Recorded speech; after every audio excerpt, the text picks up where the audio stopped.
អភិបាលខេត្តបន្ទាយមានជ័យតវ៉ាប្រឆាំងដាច់អហង្ការករណីខេត្តស្រះកែវលើបដាការប្រកាសអនុវត្តច្បាប់ក្នុងស្រុកថៃលើប្រជាពលរដ្ឋកម្ពុជា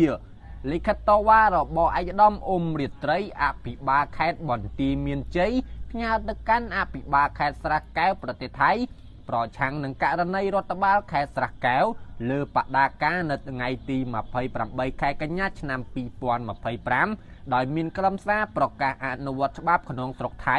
លើប្រជាពលរដ្ឋកម្ពុជារស់នៅក្នុងភូមិជោគជ័យនិងភូមិព្រៃច័ន្ទឃុំអូ3ជាន់ស្រុកអូជ្រៅខេត្តបន្ទាយមានជ័យនៅថ្ងៃទី28ខែកញ្ញាឯកឧត្តមអ៊ុំរាត្រីបានប្រកាសតវ៉ាប្រឆាំងដាច់ខាតអហង្ការចំពោះសកម្មភាពដដែលនៃការលើកបដាការតរបស់រដ្ឋបាលខេត្តស្រះកែវប្រទេសថៃជាការគំរាមកំហែងយ៉ាងធ្ងន់ធ្ងរមកលើសិទ្ធិប្រជាពលរដ្ឋស្លូតត្រង់កម្ពុជាកំពុងរស់នៅអាស្រ័យផលក្នុងភូមិជោគជ័យនិងភូមិព្រៃច័ន្ទតាំងពីយូរយារណាស់មកហើយគឺមុនពេលចុះហត្ថលេខាស្ដីពីការវាស់វែងនិងខណ្ឌសីមាព្រំដែនកម្ពុជាថៃ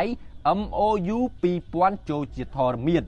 រដ្ឋបាលខេត្តបន្ទាយមានជ័យសូមបញ្ជាក់ថារដ្ឋបាលខេត្តស្រះកែវមិនមានសមត្ថភាពកំណត់ព្រំដែននិងអនុវត្តច្បាប់ក្នុងស្រុកថៃរបស់ខ្លួនមកលើសហគមន៍កម្ពុជាដែលបាននឹងកំពុងរស់នៅនិងអាស្រ័យផលក្នុងតំបន់មិនទាន់មានការកំណត់ព្រំដែនសីមារួចរាល់នោះទេបន្ថែមទៀតនោះអភិបាលខេត្តបន្ទាយមានជ័យបានចាត់ទុកសកម្មភាពឯកតោប៊ីគីដដែលរបស់ថៃ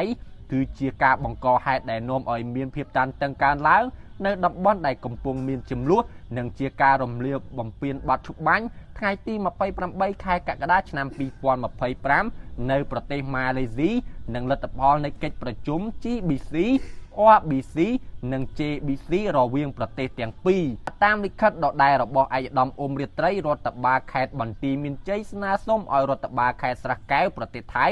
ចូលរួមផ្ដល់កិច្ចសហការចាត់ទុកវិធានការបញ្ឈប់នៅសកម្មភាពខាងលើជាបន្ទាន់ដោយរក្សានៅស្ថានភាពដើមប្រកាន់ខ្ជាប់ដោយសិទ្ធិចិត្តនៅលក្ខខណ្ឌបទជបាញ់និងបញ្ឈប់នៅផែនការបណ្ដេញប្រជាពលរដ្ឋ